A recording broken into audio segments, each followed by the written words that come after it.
ಬಿಜೆಪಿಗೆ ಪಕ್ಷ ಸರ್ಕಾರ ಬಿಜೆಪಿ ನರೇಂದ್ರ ಮೋದಿಗೆ ಧಿಕ್ಕಾರ ನರೇಂದ್ರ ಮೋದಿಗೆ ಧಿಕ್ಕಾರ ನರೇಂದ್ರ ಮೋದಿಗೆ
ಸರ್ಕಾರಕ್ಕೆ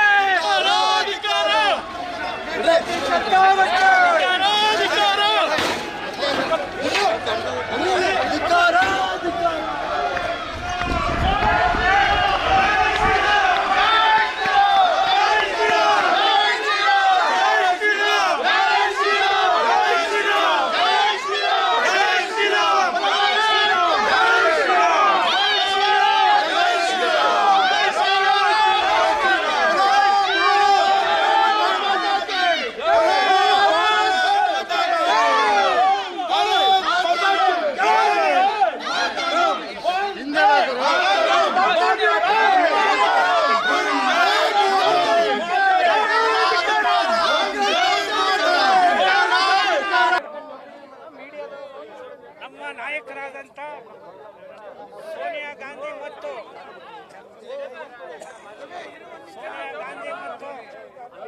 ರಾಹುಲ್ ಗಾಂಧಿ ಅವರ ವಿರುದ್ಧ ಏನು ಇಡಿ ಪ್ರಕರಣದಲ್ಲಿ ನ್ಯಾಷನಲ್ ಹೆರಾಲ್ಡ್ ಪತ್ರಿಕೆಯ ಸಂಬಂಧದಲ್ಲಿ ನಡೆದಂತ ಏನು ಹಾಕಿದಂತ ಕೇಸು ಇವತ್ತು ಕೋರ್ಟ್ನಲ್ಲಿ ಅವರ ಸುಳ್ಳು ಹೇಳಿಕೆಯನ್ನು ಕೋರ್ಟ್ ಇವತ್ತು ತಿರಸ್ಕಾರ ಮಾಡಿರೋದಕ್ಕೋಸ್ಕರ ನಾವು ಬಿಜೆಪಿ ಕಚೇರಿಗೆ ನಗರ ಮತ್ತು ಗ್ರಾಮಾಂತರ ಜಿಲ್ಲಾ ಕಾಂಗ್ರೆಸ್ ಸಮಿತಿ ವತಿಯಿಂದ ನಾವು ಇವತ್ತು ಗೆಲುವನ್ನು ಮಾಡ್ತಾ ಇದ್ದೇವೆ.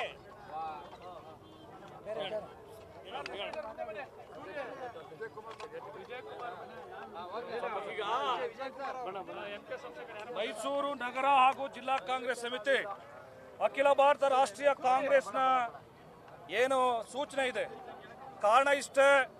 ನ್ಯಾಷನಲ್ ಹೆರಾಲ್ಡ್ ಅನ್ನೋ ವಿಚಾರದಲ್ಲಿ ಏನು ಸ್ವತಂತ್ರ ಭಾರತಕ್ಕಿಂತ ಮುಂಚೆ ಸ್ವಾತಂತ್ರ್ಯದ ಹೋರಾಟಕ್ಕೋಸ್ಕರ ದೇಶವನ್ನ ಮುನ್ನಡೆಸೋ ಕಾರಣಕ್ಕೋಸ್ಕರ ನ್ಯಾಷನಲ್ ಹೆರಾಲ್ಡ್ ಪತ್ರಿಕೆ ಆರಂಭ ಆಗುತ್ತೆ.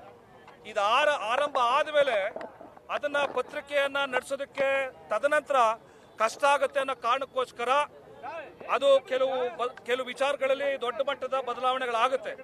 ಆದರೆ ಇಲ್ಲಿ ಕೇವಲ ಬಿಜೆಪಿ ತನ್ನ ಅಧಿಕಾರವನ್ನು ದುರ್ಬಳಕೆ ಮಾಡಿಕೊಂಡು ನ್ಯಾಷನಲ್ ಹೆರಾಲ್ಡ್ ವಿಚಾರದಲ್ಲಿ ಯಂಗ್ ಇಂಡಿಯಾ ಕಂಪನಿ ಮತ್ತು ನ್ಯಾಷನಲ್ ಹೆರಾಲ್ಡ್ ವಿಚಾರದಲ್ಲಿ ತಪ್ಪು ಮಾಹಿತಿನ ಕ್ರೋಢೀಕರಿಸಿ ಇಲ್ಲಿ ಹಣ ವರ್ಗಾವಣೆ ಆಗಿದೆ ಅನ್ನೋ ಕಾರಣಕ್ಕೋಸ್ಕರ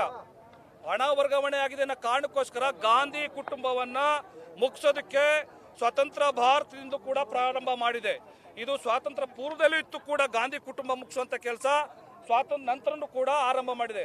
ಇದರ ಉದ್ದೇಶ ಇಷ್ಟೇ, ಇಲ್ಲಿ ಯಾವುದೇ ಪ್ರತಿಪಕ್ಷಗಳು ಈ ದೇಶದಲ್ಲಿ ಕೆಲಸ ಮಾಡಬಾರ್ದು, ಯಾರು ಅವ್ರನ್ನ ಪ್ರಶ್ನೆ ಮಾಡಬಾರ್ದು, ಡಿಕ್ಟೇಟರ್ಶಿಪ್ ನಲ್ಲಿ ರಾಜಕಾರಣ ಮಾಡಬೇಕು, ಆಡಳಿತ ನಡೆಸಬೇಕು ಅನ್ನೋ ಕಾರಣಕ್ಕೋಸ್ಕರ ಮೋದಿ ಅಂಡ್ ಟೀಮು ಏನು ಇವತ್ತು ಇಡಿ ಬಿಟ್ಟು ಅದ್ರ ಮೇಲೆ ಇಲ್ಲದೇ ಸಲ್ಲದ ಆರೋಪಗಳನ್ನ ಮಾಡಿ ಚಾರ್ಜ್ ಶೀಟ್ ಸಲ್ಲಿಸುವಂತ ಕೆಲಸ ಮಾಡ್ತು.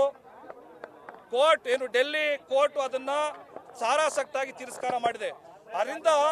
ಅದರಿಂದ ಇಡೀ ಜಗತ್ತು ಗೊತ್ತಾಗ್ಬೇಕಾದ್ರೆ ಇಡೀ ಜಗತ್ತಿಗೆ ಏನು ಗೊತ್ತಾಗಬೇಕು ಅಂತಂದ್ರೆ ಮೋದಿ ಅವರು ನರೇಂದ್ರ ಮೋದಿ ಅಂಡ್ ಟೀಮು ದೇಶದಲ್ಲಿ ಭಾರಿ ದೊಡ್ಡ ಮಟ್ಟದ ಕುತಂತ್ರ ದ್ರೋಹಿ ಕೆಲಸವನ್ನ ಮಾಡ್ತಾ ಇದೆ.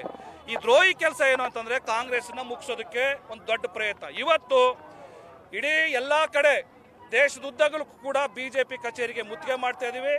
ಇವತ್ತು ನಗರ ಕಾಂಗ್ರೆಸ್ ಮತ್ತು ಜಿಲ್ಲಾ ಕಾಂಗ್ರೆಸ್ ಎಲ್ಲ ಪದಾಧಿಕಾರಿಗಳು ಮೈಸೂರಿನ ಬಿಜೆಪಿ ಕಚೇರಿಗೆ ಮುತ್ತಿಗೆ ಹಾಕಿ ಇದರಲ್ಲಿ ಸತ್ಯಕ್ಕೆ ಜಯ ಸಿಕ್ಕಿದೆ ಅನ್ನೋದನ್ನ ಸಾಬೀತುಪಡಿಸೋದಕ್ಕೋಸ್ಕರ ಬಿಜೆಪಿ ಇಂಥ ಅನೀತಿಯನ್ನ, ಬಿಜೆಪಿ ಇಂಥ ಅಸಾಮಾನ್ಯ ಅನಗತ್ಯವಾದಂಥ ಗೊಂದಲವನ್ನ ನಿಲ್ಲಿಸಬೇಕು.